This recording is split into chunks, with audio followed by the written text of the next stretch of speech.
Dios nos los bendiga.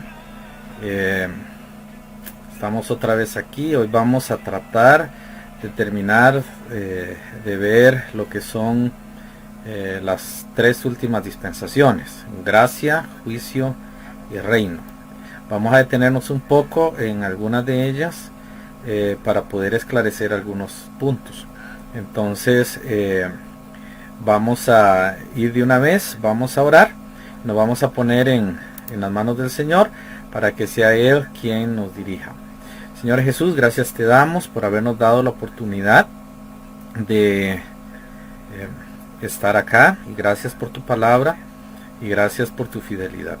Ahora te pedimos que nos ayudes y que nos des sabiduría para entender lo que dice tu palabra y para poder hacer tu voluntad. Te pedimos todo esto, Señor, en el nombre de Jesús. Amén y amén. Vamos a pasar de una vez a la pantallita donde aparece lo que es la parte de la gracia, y vamos a ir ya analizando de una forma más constante y permanente lo que es cada dispensación. Aquí voy a aclarar de una vez una pregunta que hicieron en el chat del seminario, porque la gracia empieza con el nacimiento de Jesucristo, y qué significa Gálatas 4:4. Entonces vamos a tratar de explicar eso ahorita, después de presentar lo que es la parte de la dispensación de gracia. Una de las cosas que tenemos que ir teniendo en cuenta es que todas las dispensaciones tienen siempre 7 pasos básicos. Hay más, algunos varían, pero básicamente todas tienen 7 pasos básicos. Tiene la duración, la responsabilidad, el fracaso, el juicio, la condición moral, la misericordia mostrada, la transición, que es muy importante para entender algunos aspectos de cada dispensación, que esa transición es la importante para comprender algunos términos que después vienen en la palabra del Señor. Primero, el nacimiento de Jesús, marcamos allí el inicio de la gracia, y voy a explicarles la razón de por qué esto es así. Desde el nacimiento de Jesucristo va la dispensación de gracia hasta el arrebatamiento de los santos. Pero recuerden, igual que la ley de Moisés, la dispensación de la ley comienza con Moisés. Por eso es que se le llama la ley de Moisés. No se le llama la ley de Israel, o no se le llama la dispensación de Israel, o así. Se le llama la dispensación de la ley, pero es obvio que es de la ley de Moisés. Entonces regularmente se va a hablar de esa manera, la ley de Moisés. Moisés, cuando nace, cambia la dispensación, porque en Éxodo dice que Jehová se acordó y Jehová visitó a Israel, y entonces escogió a Moisés. Con Moisés hay 40 años en Egipto preparándose como guerrero, 40 años en el desierto criando ovejas, y 40 años dirigiendo el pueblo. En ese periodo de la vida de Moisés, ya Moisés estaba dentro del panorama de la ley. Ya Dios estaba hablando precisamente de eso, pero no podía aplicarse hasta que no estuviese el pacto. Y cuando se hace el pacto, entonces se confirma la dispensación. Esto es lo que sucede con Jesucristo. Entonces tenemos que hacer una diferencia entre lo que es el principio de la dispensación de la gracia, y para esto tenemos que distinguir qué es la gracia y qué es la obra de redención. La obra de redención es producto de la gracia. Ahora, en Juan 1:18, usted va a ver, eso les voy a enviar un video aparte explicándoles esto, pero ahorita quería dejarlo en claro para no confundir lo de la gracia. En Juan 1:18 dice que la ley por Moisés fue dada, mas la gracia y la verdad vinieron por Jesucristo. Esa frase final, vinieron por Jesucristo, en el idioma griego realmente dice llegaron a existir. Ahora, si usted toma Juan capítulo 1, no podemos aislar el verso 18 del contexto de Juan 1. Juan 1 está hablando de la encarnación. En el principio era el verbo, y el verbo era con Dios, y el verbo era Dios. Todas las cosas por él fueron hechas, y sin él nada de lo que ha sido fue hecho. Entonces viene hablando de Jesús como el verbo, ¿verdad? Y él como el verbo de Dios, que es eterno, creó todas las cosas. Él es la gracia.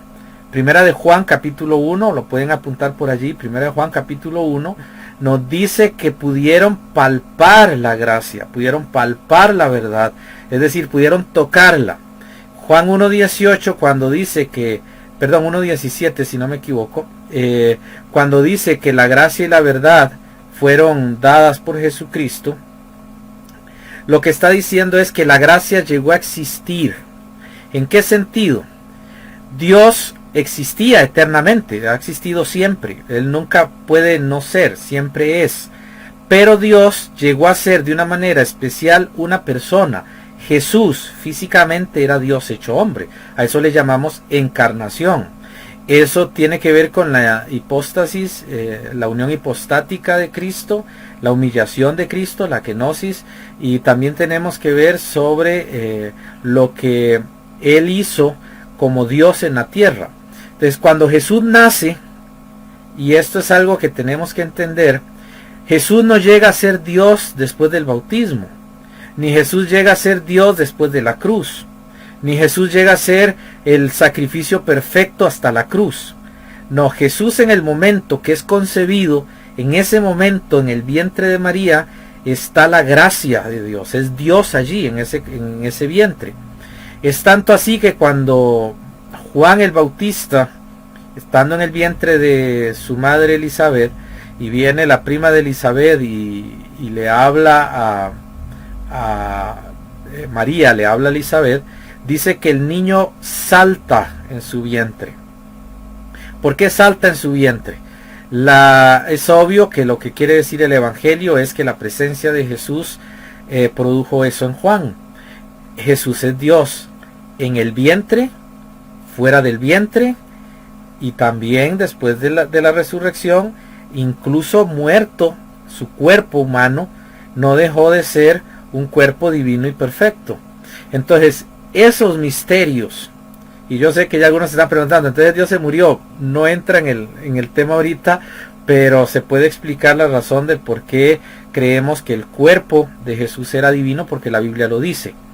Primera de Timoteo capítulo 3 dice que el misterio de la piedad es este: Dios fue manifestado en carne. Entonces eso es importante para la gracia. La gracia no es un principio, la gracia no es una decisión meramente. La gracia es un individuo, es una persona. Dios es gracia. Entonces, ¿por qué la gracia llegó a existir según Juan 1.18? Porque según Juan 1.18, la gracia de Dios se podía ver, se podía tocar y se podía abrazar y besar porque era Jesús. La gracia de Dios vino a existir. Y eso es muy significativo. Por eso es que en Juan capítulo 1 es muy importante la doctrina del Hijo. Y cuando encuentran una Biblia que habla que a Dios nadie le vio jamás, mas el Dios unigénito, y no dice el Hijo unigénito, le está robando la teología a Juan 1. Juan 1 y todo el Evangelio de Juan tiene que ver con el Dios hecho hombre. No tiene que ver con el Dios que no podemos ver y tocar, que existe y está aquí y está donde usted está ahora, sino que está hablando específicamente del Dios hecho hombre, de Jesucristo. La gracia comienza cuando Él nace. Ahora, ¿cómo nos damos cuenta también de eso? Muy sencillo. Si la ley estuviera cuando Jesús estuvo en la tierra, ¿ustedes creen que Jesús hubiera podido contradecir la ley con la mujer adúltera? ¿Por qué Jesús pudo no condenar a la mujer? Muchos sacan muchas conclusiones, pero realmente Jesús incluso cambió cosas de la ley porque era el legislador. En el momento que Él cumplía una parte de la ley, tenía la autoridad de cambiarla.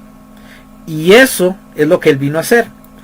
Gálatas 4:4 dice que Jesús fue nacido de mujer, nacido bajo la ley. Ahora, aquí yo quiero que entendamos en Gálatas 4:4, nacido de mujer, la expresión es nacido bajo mujer, y la expresión nacido bajo la ley es la misma expresión. En Gálatas 4:4 en el griego es la misma expresión. Jesús nació siendo hombre. Jesús nació bajo la ley como individuo que adquirió una naturaleza humana. Sin ser humano, él se hace humano. Entonces, cuando se usa el término de la ley, es que él absorbe la responsabilidad de la ley, y durante su vida terrenal, Jesús tiene que cumplir la ley por nosotros. Y eso es lo que él hace. ¿Okay? Entonces, una de las cosas que vemos es que Jesús viene, y si usted lee Gálatas 4:4 y 5, dice que él nace bajo la ley para librar a los que estaban, términos pasados, bajo la ley. Observe el uso de los verbos. Gálatas mismo está diciendo Pablo, él nació bajo la ley, nació, ¿verdad? Como un hecho real, auténtico, histórico, para librar a los que estaban en aquella época bajo la ley, y los libró de estar bajo la ley. Porque ya de ahí en adelante se convirtió, por ejemplo, varios impíos, como el centurión romano, también se convirtió aquella mujer sirofenicia, se convirtió el endemoniado, y Jesús no los mandó a circuncidar. Eso es muy importante. No los mandó a circuncidar porque no era la ley. No encuentra usted en ninguna parte de los evangelios que se mande a circuncidar a alguien, porque ya no hay ley. Si la ley hubiese estado, la dispensación, entonces aquí tenemos el problema de que tendría que haber seguido la circuncisión. Jesús es circuncidado, pero después de que él comienza, después del bautismo, él comienza su ministerio, porque él no lo hace antes del bautismo. El bautismo no está en el Antiguo Testamento. Usted búsquelo, no está en ninguna parte del Antiguo Testamento. El bautismo es exclusivo de la gracia, y que el que lo recibe, el primero que lo empieza a administrar es Juan el Bautista. Y Jesús le llama al bautismo de Juan el Bautista el bautismo del cielo. Por esta razón empieza allí el periodo de la gracia con Jesucristo, y por eso es que Juan, aunque es una transición entre la ley y la gracia, Juan nace dentro de la dispensación de gracia, porque ya Jesucristo está allí concebido. Ahora, es muy interesante esto, porque muchos dirán, es que Juan no es de la gracia. Marcos capítulo 1, por favor, Marcos capítulo 1, versículos 1 y 2. Versículo 1 dice, principio, y leámoslo bien, principio del Evangelio de Jesucristo. Y el verso 2 comienza hablando de Juan. Comienza hablando del ministerio de Juan, no de Jesucristo. El ministerio de Juan es el principio del Evangelio de Jesucristo. Ya Juan inclusive estaba dentro de la gracia, y por eso Juan está predicando el bautismo de arrepentimiento. Juan no está predicando la circuncisión y volverse a la ley de Dios como hacía Isaías, Jeremías, Oseas, Daniel. Todos decían a la ley, a la ley, a la ley. Ya Juan no lo hizo. Puede buscarlo en todo el Nuevo Testamento. Juan nunca motiva a nadie a ir a la ley. Él motiva a ver a Cristo, al Mesías que ya había nacido. Cuando Juan comienza su ministerio, ya Jesús ya está grande, porque son primos. La diferencia de edad son 6 meses. Tenía 6 meses Elizabeth, 6 meses de embarazo, cuando llegó María, y el niño saltó en el vientre. Ya María estaba embarazada de Jesús. Entonces podemos ver que todo estaba bien coordinado. Juan el Bautista es el precursor del Mesías, y allí nace la gracia. Y allí vemos gracia, y usted puede verlo en los evangelios. Un Dios que sana, no un Dios que, como la ley de Moisés dice, al leproso se manda afuera y tiene que gritar inmundo, inmundo, inmundo. ¿Qué hizo Jesús? Tocó al leproso y lo sanó. ¿Qué hizo Jesús con el que tenía un muerto? Lo resucitó. ¿Qué hizo con la mujer adúltera? La perdonó, cuando la ley es bien clara en decir que se debe apedrear. ¿Por qué Jesús les dijo, el que esté libre de pecado lance la primera piedra? ¿Es eso ley o es eso gracia? Eso es gracia, es la gracia de Dios mostrada. Entonces la gracia comenzó en los evangelios. Por eso es que a veces algunos cristianos de algunas denominaciones no pueden disfrutar la riqueza del evangelio, de cada evangelio, porque creen que eso es de la ley, o creen que eso es para un futuro y no corresponde a la iglesia. Pero las ordenanzas de las bienaventuranzas, de ahí en adelante, el sermón del monte, hermanos, eso es muy para nosotros, y debemos ver cómo Jesús lo está explicando a sus apóstoles, a sus discípulos. ¿Ok? Ahora, la iglesia va a iniciar en este periodo de gracia. Ahorita lo vamos a ver en una gráfica que les voy a mostrar. Esta dispensación de gracia trae una responsabilidad y es totalmente diferente a la responsabilidad de la ley. La responsabilidad es arrepentirse de sus pecados y creer en Jesucristo. Eso lo sabemos, ¿no? Ahora, ¿cuándo comenzó a predicarse arrepentidos porque el reino de los cielos está cerca? ¿Cuándo fue que comenzó a predicarse eso? Cuando Juan el Bautista comenzó a predicar. Entonces ya hablamos de gracia. Ahí estamos hablando de la responsabilidad que tenía el ser humano de arrepentirse y de creer en el evangelio. ¿Cuál es el fracaso? Que lo estamos viendo en nuestros días, lo verán otras generaciones, las generaciones pasadas lo vieron, y hasta que Cristo venga vamos a ver ese fracaso. La humanidad rechaza a Jesucristo. Lo está haciendo ahora. Vea cómo las personas rechazan a Jesús a pesar de que se dice que somos una era tecnológica, se dice que somos una era intelectual, se dice que somos una era inteligente, y estamos rechazando a Jesucristo. Bueno, nosotros no, el mundo está rechazando a Jesucristo. Ese es el fracaso de esta dispensación. Rechazan a Jesucristo, rechazan a su evangelio y vuelven cada vez más y más perversas las personas. Eso es lo que está sucediendo. Por eso es que cuando hablamos de la gracia, hablamos de ese periodo desde que Jesús nace hasta que Jesús venga y arrebate a los santos. ¿Ok?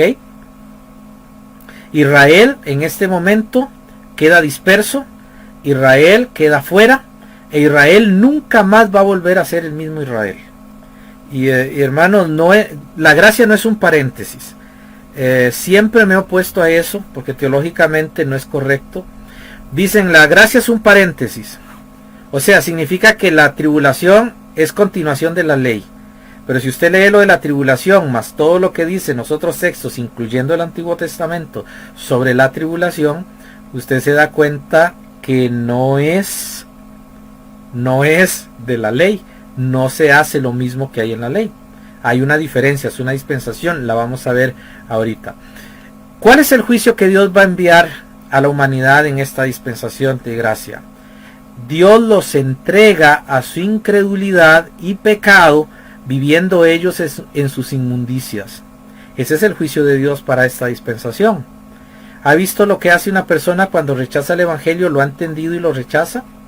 ¿Usted no ha visto cómo cada vez se hunde más en el ateísmo, se va hacia el ocultismo, comienza a creer que los animales son como nosotros, que piensan, que hacen y van elevando a la criatura antes que el creador? La gente se va entregando al pecado sexual, se va entregando al pecado de los vicios, al alcohol, a las drogas. Nunca hemos tenido, hermanos, nunca hemos tenido en la historia de la humanidad semejante cantidad de inclinación a las drogas como la era de gracia. Nunca hemos tenido eso. Y nunca usted encuentra en la historia más que contrabando de licores o gente borracha, de allí no pasaba. Nunca ha llegado la humanidad hasta ahora a los niveles que la droga está haciendo. Y cuando ustedes ven la droga cocodrilo, por ejemplo, la que pudre a las personas y la gente la sigue consumiendo, hasta dónde hemos llegado, eso es porque han sido entregados. ¿Qué significa eso? En la ley y en las otras dispensaciones, incluso en la del juicio, cuando alguien hacía algo malo moría. En la del juicio lo vamos a ver, la gente va a morir. Pero en la gracia no mueren. En la gracia simplemente son abandonados a su pecado. Ese es el juicio de Dios sobre los pecadores. Por eso algunos creyentes dicen, no, él es salvo, es que se fue al mundo y hay que orar mucho. No, hermanos, él está en un juicio. Ese es el juicio de Dios. Fue entregado, él realmente no ha sido salvo.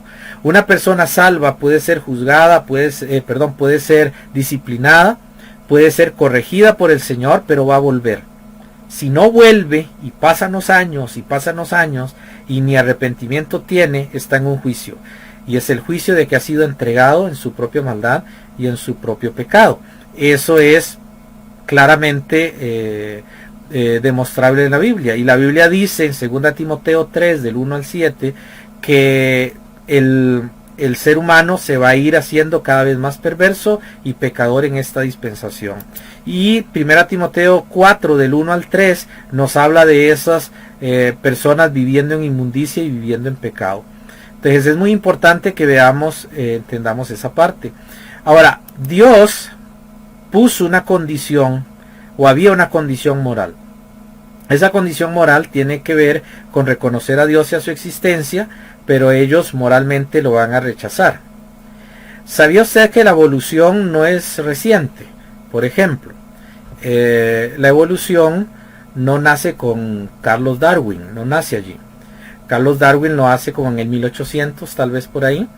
En el 1700 ya habían formulaciones sobre la evolución, el origen de las especies. Pero ¿sabe dónde nace eso? Nace 300 años antes de Cristo.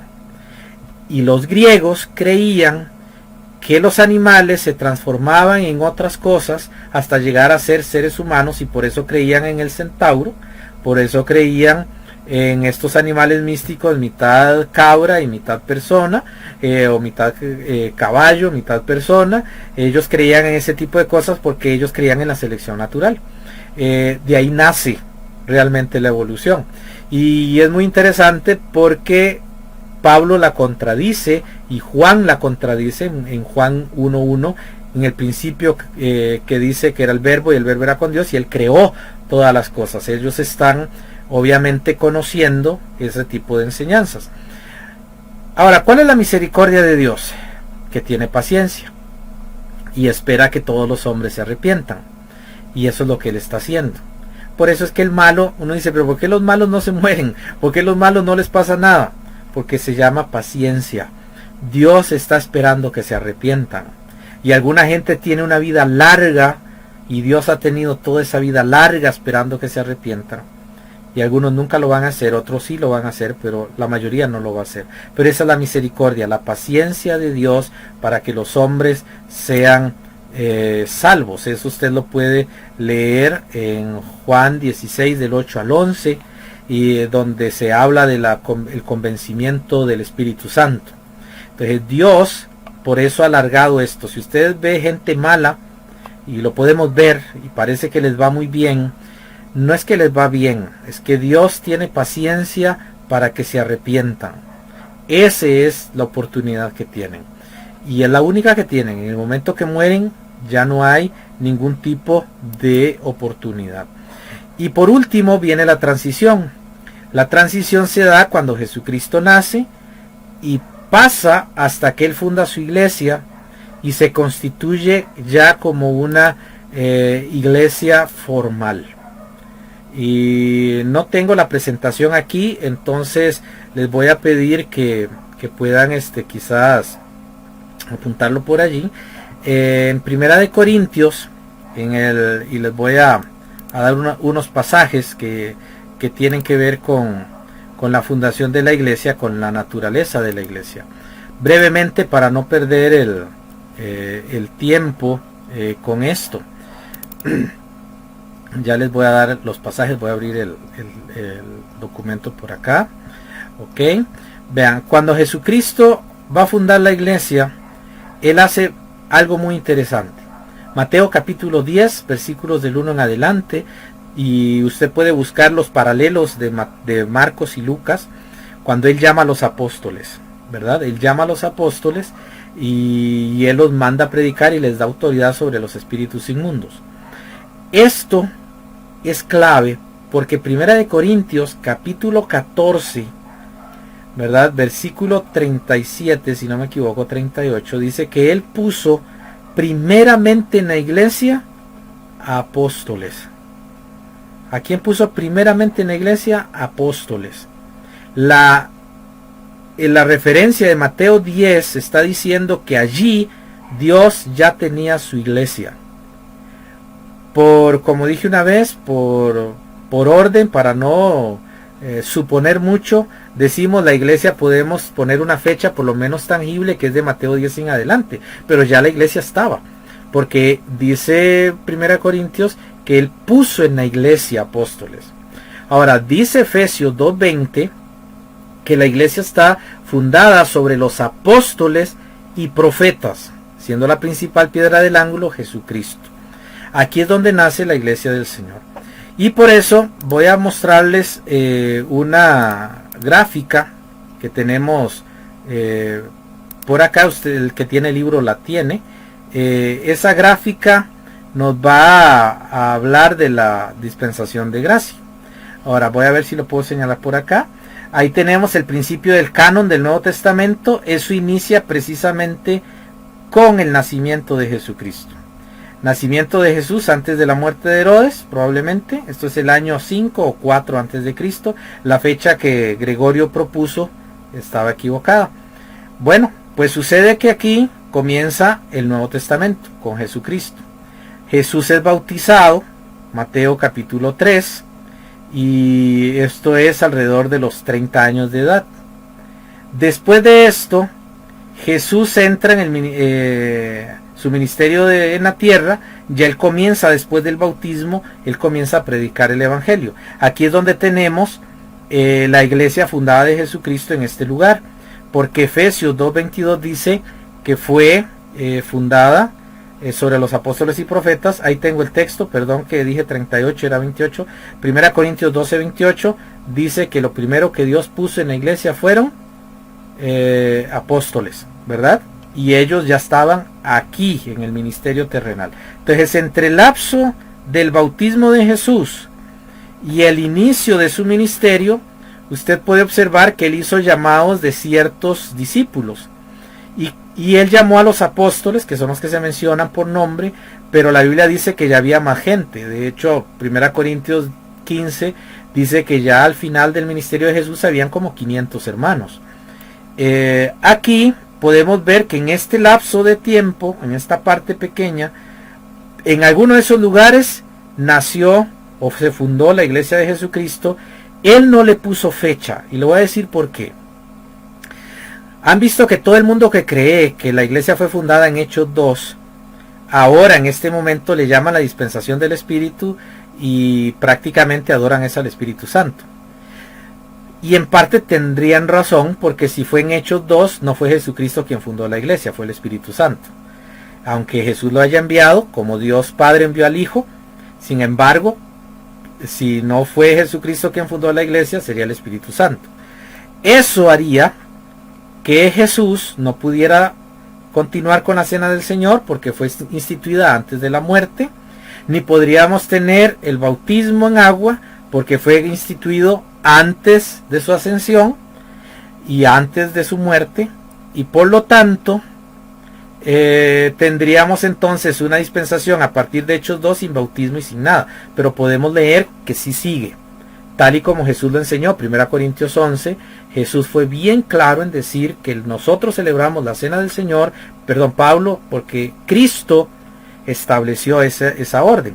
Ahora, Jesús entra en Mateo capítulo 21, del 1 al 17, a Jerusalén sentado en un burrito. Solo voy a hablar generalmente, porque más adelante vamos a ver precisamente la entrada triunfal en relación a Daniel 9. Pero aquí en Mateo capítulo 21, cuando él entra triunfalmente, se cumple literalmente la semana 69 de Daniel. Ahora, esto es importante porque la semana 69 de Daniel está separada de las otras semanas. Y eso lo vamos a ver después. Y vamos a ver la razón del por qué está separada, porque ya está en otra dispensación, solo que los del Antiguo Testamento no lo podían mirar. Acá Jesús es traicionado por Judas. Ok, Mateo capítulos 26 hasta el 27 al final. Jesucristo es llevado a la cruz y usa una frase, una palabra que, hermanos, hay que prestarle mucha atención. Vea la palabra acá, consumado es. ¿Qué fue lo que fue consumado? Mucha gente dice, bueno, ya Jesús murió y pagó por los pecados. La Biblia dice que Él pagó nuestros pecados con su sangre y con su muerte, pero aquí Él no ha muerto. Él está vivo, Él está hablando. Consumado es. ¿Qué es lo que está diciendo? El pacto se hizo. Voy a morir porque el pacto se hizo. Ya se logró la transición y está la iglesia, ya está todo consumado, todo está listo. Cuando Jesús muere, compra su iglesia. Eso está en Hechos capítulo 21, cuando Pablo se despide de la iglesia de Éfeso, 22:20, perdón, cuando él se despide de la iglesia de Éfeso, Pablo dice, mirad por vosotros mismos y por toda la grey sobre la cual el Espíritu Santo os ha puesto por obispos para pastorear la iglesia de Dios. La Reina Valera 60 dice del Señor, pero en el griego dice de Dios. Pastorear la iglesia de Dios, la cual Él adquirió o Él ganó por su propia sangre. ¿Cómo ganó a la iglesia de Dios? Con su sangre. No fundó a la iglesia de Dios. Él ganó a la iglesia de Dios. Porque la iglesia fue fundada en Mateo cuando Él dice edificaré mi iglesia. Observe el término edificar, no es lo mismo que instituir o formar. Es que ya algo que está hecho lo vamos a seguir construyendo. Y Él dice edificaré mi iglesia. Entonces Él está hablando de algo que ya está ahí. Algo que ya es real. En esta dispensación, entonces, tenemos que llamarle dispensación de la gracia, dispensación del Espíritu, si queremos, porque Jesús envió al Espíritu. En ese sentido podríamos hablarlo así, pero realmente es la dispensación de la gracia, porque es la dispensación de Jesucristo. Es Jesucristo quien fundó su iglesia, es Jesucristo quien nos envió a predicar. La iglesia donde vamos no es la iglesia del Espíritu Santo. Ya sabemos que eso es una secta. Nosotros estamos yendo a la iglesia de Jesucristo. Es su iglesia, fundada en esta tierra por Él mismo y comprada con sangre preciosa por Él mismo. Porque Él es gracia, porque Él es verdad, porque Él es el camino. Y eso es porque Él es la vida, y eso es lo importante que debemos rescatar de lo que se llama dispensación de gracia. No está hablando de lo que hace la iglesia. La dispensación de gracia habla de lo que es Jesucristo, y se le llama por eso dispensación de la gracia. Algunos han querido cambiarle el nombre porque dicen es que ha habido gracia en todas las dispensaciones. Es cierto, ha habido gracia en todas, pero nunca ha habido una gracia física tangible como esta, que es Jesucristo en nosotros, la esperanza de gloria. También usted puede observar que en este periodo terrenal del ministerio del Señor Jesús se expresa muy claramente la gracia y ya no la ley de Moisés. Ya no se aplica la ley de Moisés como lo dijimos anteriormente. Cristo nació bajo la ley, pero Pablo dice en Gálatas capítulo 4 que la ley era nuestro ayo para llevarnos a Cristo. La ley era un ayo o un tutor para llevarlos a Cristo. Cuando Cristo viene ya no se ocupa la ley. Ya el tutor no se necesita. Entonces ya se quita. Por eso es que ya no hay ayo, ya no hay tutor. Ya usted no está sujeto a la ley. No tiene que guardar el sábado ni comer solo legumbres o comer carne muy detenidamente conforme la ley dice de Moisés. Usted está libre de eso. De salud es otra cosa, que podemos hablarlo en otra ocasión, pero usted ya no está cumpliendo eso, ni debe hacerlo, como para adquirir salvación. Entonces aquí tenemos todo el panorama de lo que es la dispensación de gracia. Después de esta dispensación de gracia, acá Jesús viene, Él asciende, y aquí comienza toda la historia de la iglesia hasta nuestros días. Y hermanos, fuera de lo denominacional, porque la parte denominacional confunde mucho, pero fuera de lo denominacional, toda la obra de Cristo empezó aquí, ¿ok? Con Juan el Bautista. Por eso es que el término de bautismo y bautista fue algo que se preservó en toda la historia de la humanidad. Vemos el rastro de sangre, que también se le llama el rastro del Cordero, y ese rastro se cumple en la cruz de Cristo. Y es aquí en la cruz donde Cristo pagó todos nuestros pecados y donde Él nos libró de toda maldad y de toda iniquidad, ¿verdad? Ahora vamos, espero que les haya quedado claro esto. Sin embargo, les voy a pasar un video donde pueden observar y vamos a ver detenidamente algunas preguntas que hicieron en relación al Génesis con los dinosaurios, si existieron o no existieron. Vamos a ver sobre la teoría de la brecha y vamos a ver también sobre lo que es esto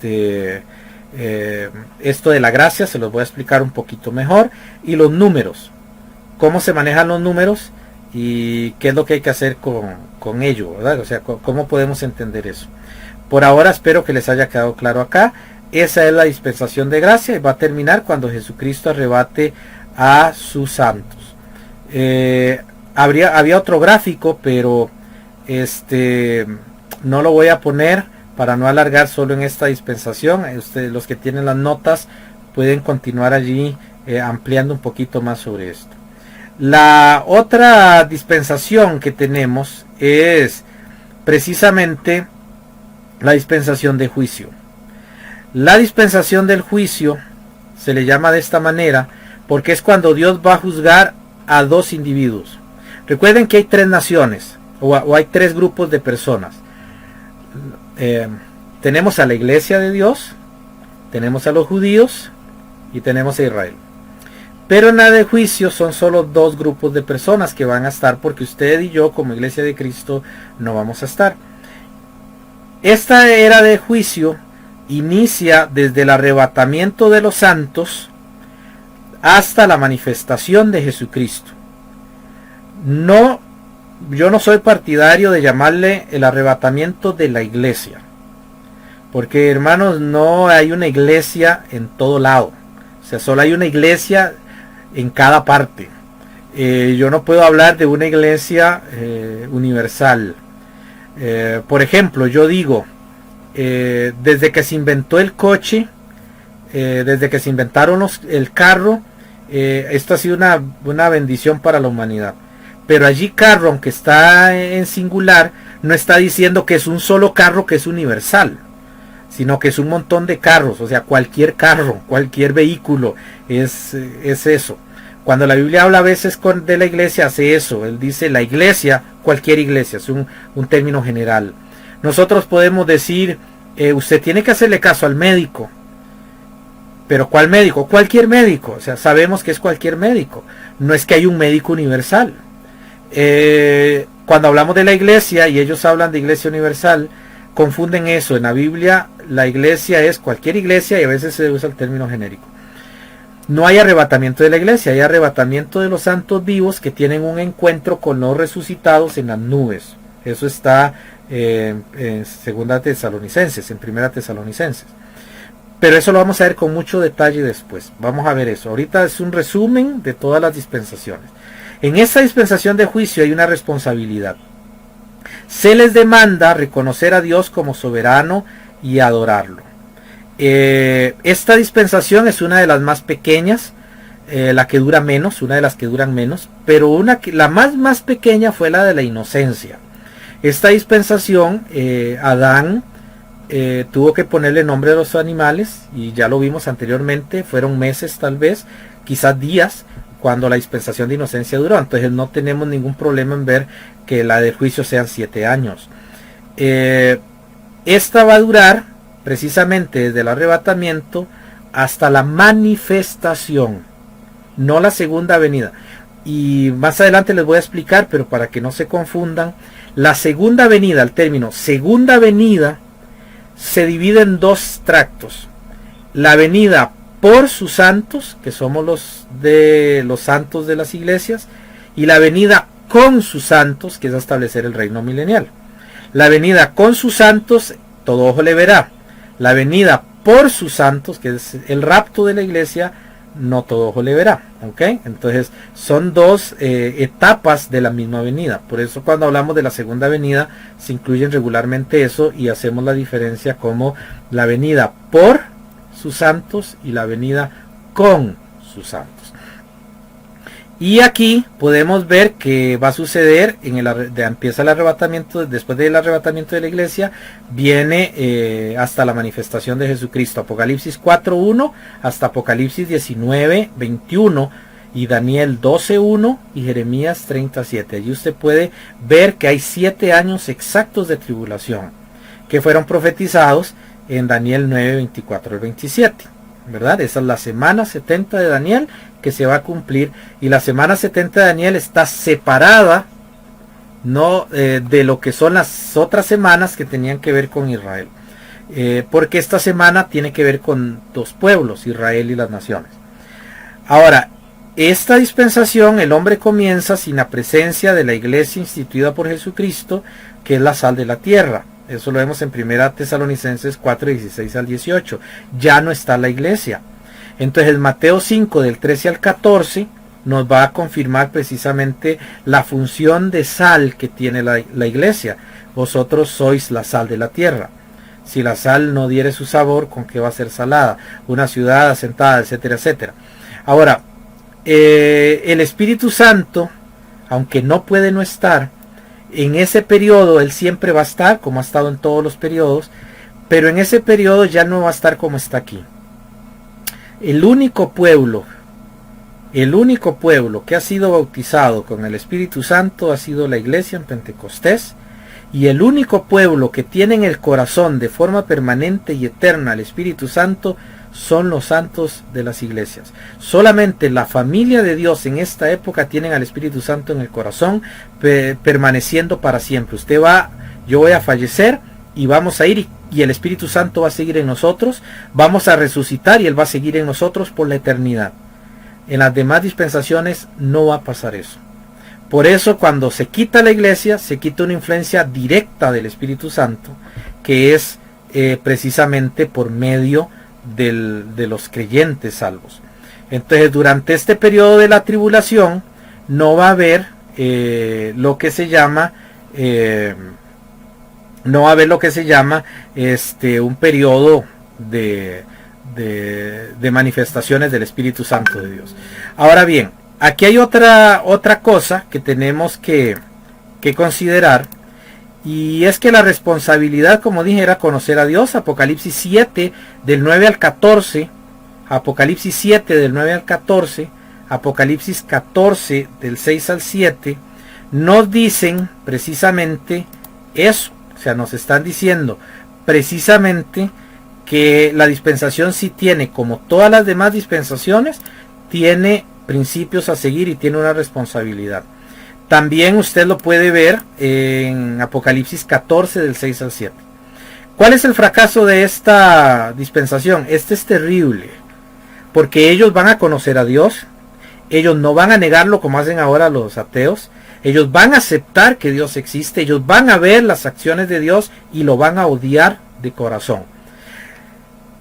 El fracaso es que los hombres no van a reconocer la existencia de Dios, no van a rechazar la existencia de Dios, pero no se van a arrepentir de sus pecados y se van a oponer a Dios. Eso es lo que va a suceder aquí. ¿Cuál es el juicio? Bueno, Satanás es echado a la tierra de una manera que se le prohíbe ya la entrada al cielo para siempre, y él viene enojado y viene a destruir el mundo. Él viene a destruir todo lo que hay. Dice muy claramente el Salmo 2 del 1 al 6 que Jehová se va a reír de ellos, porque en el sentido burlesco, porque ellos están enojados con Dios, blasfemando a Dios, pero ellos tienen todas las de perder. El diablo está allí haciendo de las suyas. Apocalipsis 14:20. También podemos ver que hay una condición moral, hay desenfreno y hay pecado. Todo eso va a gobernar durante 7 años. Lo que usted está viendo hoy, de que los gobiernos se van a favor de ideologías y a favor de muchas cosas, es simplemente el cumplimiento de lo que Dios ha dicho en su palabra. Y esto ha pasado no solo ahora, cuando Pablo estuvo predicando en la tierra, esto era muy normal, era parte de la vida. Para nosotros está empezando, para Pablo era normal. Léase Romanos capítulo 1 y va a ver usted cuando habla de la parte moral como era Roma. Y puede leer la historia de Roma. El fracaso de Roma, la historia misma dice que fue su inmoralidad. ¿Cuál es la misericordia mostrada en la tribulación, en la dispensación de juicio? Dios va a preservar 144,000 judíos para que entren al milenio. Vamos a analizarlo más adelante, pero yo nunca he encontrado que estos 144,000 judíos sean predicadores. No he visto eso. Lo que la Biblia dice es que la gente se convierte al ver las acciones de Dios, y la gente se convierte ayudando al pueblo de Israel, pero no hay una predicación del evangelio como la conocemos ahora. Dice que el evangelio del reino será anunciado en todo el mundo. Ese evangelio del reino tiene una connotación fuerte sobre el milenio. Entonces lo que los judíos van a enseñar es que viene un milenio, que el Mesías viene, que el Mesías va a venir y que son 7 años, que es un periodo muy corto. Entonces la gente va a creer gracias a ese mensaje diferente, que es el mismo evangelio de Jesucristo, pero con una connotación diferente, que es la venida a establecer el reino milenial.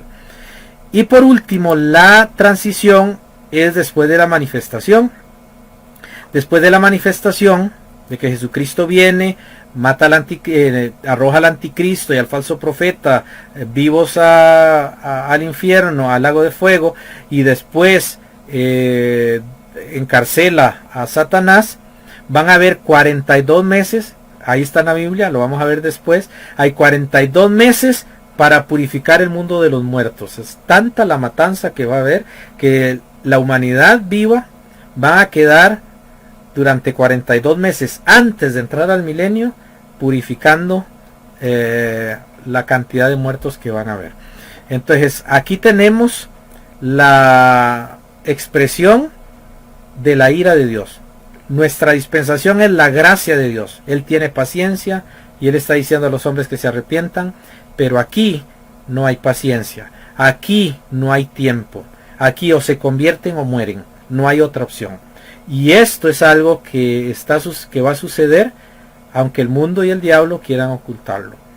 Aparte de esto, vamos a ver un grafiquito que hay sobre la dispensación de juicio. Ahí ustedes ven la frase, antes de ponerles el gráfico, dice la gran congregación de santos en el cielo. Ahí sí hay una sola iglesia donde estamos todos, pero no es una iglesia universal, es una iglesia en un lugar geográfico, con gente de carne y hueso. Ahorita no hay iglesia en el cielo, hay santos en el cielo, y allí sí va a estar la iglesia físicamente, y va a haber un rebaño y un pastor, y allí está Jesús como nuestro pastor y como nuestro representante, ¿verdad? Ahora sí les voy a mostrar lo que es la gráfica. Ok, ahí tenemos la descripción de la gráfica. La gracia termina con el arrebatamiento. Para terminar la parte de la gracia termina con el arrebatamiento y comienza la dispensación de juicio o tribulación. En el juicio se cumplen las promesas dadas a Abraham, Isaac, Jacob y el rey David. No son para el pueblo de Israel. Israel es el objeto que va a cumplir eso, porque son los descendientes de estas personas, pero no es porque Israel es la parte esencial. Israel más bien está recibiendo esta gracia de tener el reino milenial porque Abraham, Isaac y Jacob y David recibieron una promesa que es que no puede ser quitada, es permanente. Observe que acá la gracia, la iglesia, creo que por el tiempo solo vamos a ver esta, no vamos a poder ver el reino milenial. La iglesia bautizada por el Espíritu Santo en Hechos capítulo 2. Es un evento que no se repite. Ya se dio un estudio en la iglesia, pero sé que ahorita muchos están atentos a esto. Y lo que voy a decir va a sonarle un poco extraño. Y antes de juzgar podría preguntar. Sin embargo, puede hacer que el corazón le haga sentir un poquito incómodo con lo que voy a decir. Ningún cristiano, ningún hijo de Dios es bautizado por el Espíritu Santo de manera individual. Eso no es cierto. En la Biblia nunca se dice eso. Nunca. No hay un solo pasaje que diga que usted ha sido bautizado con el Espíritu Santo cuando creyó en Jesús. Usted no lo encuentra en ninguna parte de la Biblia. No existe. Si usted me dice que 1 Corintios capítulo 12 versículo 13 hay una mala interpretación, porque no habla del bautismo del Espíritu Santo. Ahí habla del bautismo en agua. Que sí, bajo la unidad del Espíritu Santo dentro de la iglesia, es bautizada la persona en agua y entra en un cuerpo. Le hace bien 1 Corintios 12, 13. Porque por un espíritu fuimos todos bautizados, ¿en dónde? En un cuerpo. Pero en Hechos capítulo 2 se cumple, según Hechos capítulo 1, 5 y 6, se cumple el bautismo que Jesús iba a darle a la iglesia, el bautismo del Espíritu Santo. Ahí sí se cumple en Hechos capítulo 2. Y de ahí en adelante no se vuelve a mencionar más que en Hechos 11 como un evento que pasó y que no se repite. ¿Qué es lo que tenemos nosotros? Que cuando usted cree en Jesucristo, usted recibe el don del Espíritu Santo. Eso está en Hechos capítulo 2, versículo 38. Usted recibe el don del Espíritu Santo. ¿Qué es el don del Espíritu Santo? El Espíritu Santo mismo. Porque el bautismo es la venida del Espíritu del Señor y Él no se ha vuelto a ir. Él no va y viene, Él no va y viene. Él no cae cada vez a poquitos en solo un creyente. No llega donde un creyente, voy a bautizarlo y voy a caer yo a cumplir eso. No, la profecía de Mateo 3 y de todo y de lo que Jesús dijo tiene que ver con precisamente Hechos capítulo 2. Entonces el bautismo del Espíritu Santo ya se cumplió. No es el tema, así que no voy a ahondar en eso. Pero si usted quiere puede estudiar el curso Las 52 Doctrinas Bautistas que tiene el Seminario Bautista sobre eso, y ahí está muy detallado por qué el bautismo del Espíritu Santo sucedió una sola vez en Pentecostés y no se repite. Ahora, en este periodo de tiempo, acá tenemos el rapto de los santos vivos y los resucitados. La dispensación del Espíritu Santo, como algunos le llaman, o Hechos de los Apóstoles, que tiene que ver solamente con la parte del Nuevo Testamento. Eso está en Apocalipsis 1, del 1 al 3. ¿Okay? Esos 3 capítulos hablan precisamente de este periodo. Los creyentes renacidos de nuevo van a ser arrebatados, pero los muertos son resucitados, y los vivos, por eso está en esta posición, ellos van a alcanzar a los otros aquí en el aire, no aquí abajo, sino ya en el aire, en las nubes, y ya nos hacemos uno solo para estar con el Señor para siempre. Ojalá fuera hoy, ojalá Jesús viniera hoy. El evangelio va a ser mundial en nuestra era, pero no va a ser un evangelio puro, va a ser un evangelio acondicionado y conveniente, porque ese es el fracaso que va a tener la dispensación. Cuando viene esto, aquí el rapto, sucede la gran congregación de los santos en el cielo. Comienza entonces la tribulación y empieza el número 666, que no es un chip, que no es un número en la mano ni en la frente. Hermanos, hay que interpretar bien esa parte, es otra cosa. El 666 no aparece hasta que la iglesia sea raptada. No le haga caso a los falsos profetas de que ya anda por allá y que en Alemania y en esos lados se están poniendo un chip y que el chip lleva la señal del 666. Eso no es cierto. La Biblia es bien clara en que la marca de la bestia aparece hasta que la iglesia sea arrebatada. Ahora, la manifestación y reinado del anticristo es la gran tribulación. Está dividido en 2 partes. 7 años, 3 años y medio de paz, y todo el mundo se sella, ¿verdad? Todos los que no han creído en el Señor. Y después comienza la gran tribulación incluso hay una guerra nuclear que está profetizada en Malaquías, donde a la gente se le van a caer los ojos y la lengua se va a deshacer en su boca. Eso está en Malaquías y en Zacarías.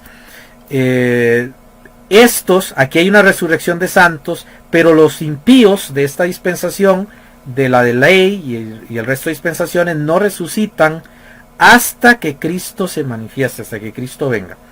Entonces, después de esto, de la gran tribulación, va a venir el Señor. Bueno, aquí está las bodas del Cordero muy cerca, casi que en el mismo momento de la batalla de Armagedón, que es la última gran batalla, y Cristo se va a manifestar por acá. Las bodas del Cordero es estos santos de la iglesia, no del Antiguo Testamento, solo los de la iglesia que forman la gran congregación de los santos. Ellos se van a casar precisamente días antes, días humanos antes de que Jesús venga a establecer su reino. Porque el milenio, hermanos, es la fiesta de las bodas del Cordero. Así como cuando nos casamos y después tenemos una fiesta, Jesús se va a casar e inmediatamente viene a juzgar a las naciones.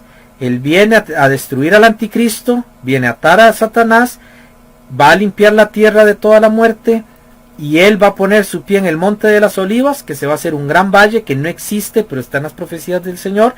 Y cuando eso suceda, maravillosamente comienza la fiesta de 1000 años por las bodas del Cordero, y eso lo vamos a explicar bien después. En este periodo, hermanos, que estamos acá del tribunal de Cristo y las bodas del Cordero, tenemos varios juicios. Está el tribunal de Cristo, nosotros allá arriba. Está la gran tribulación en la tierra, pero no toca el universo, ni la luna, ni Marte, ni Júpiter, ni nada de eso. Lo que sí dice la Biblia es que la gente que va a vivir en esos mundos, porque sí la Biblia dice que va a haber gente viviendo en la luna, viviendo en Marte, viviendo en otros lados, eso sí lo profetiza la Biblia, los va a traer de allá. Eso lo vamos a ver con detalle cuando lleguemos a ese punto.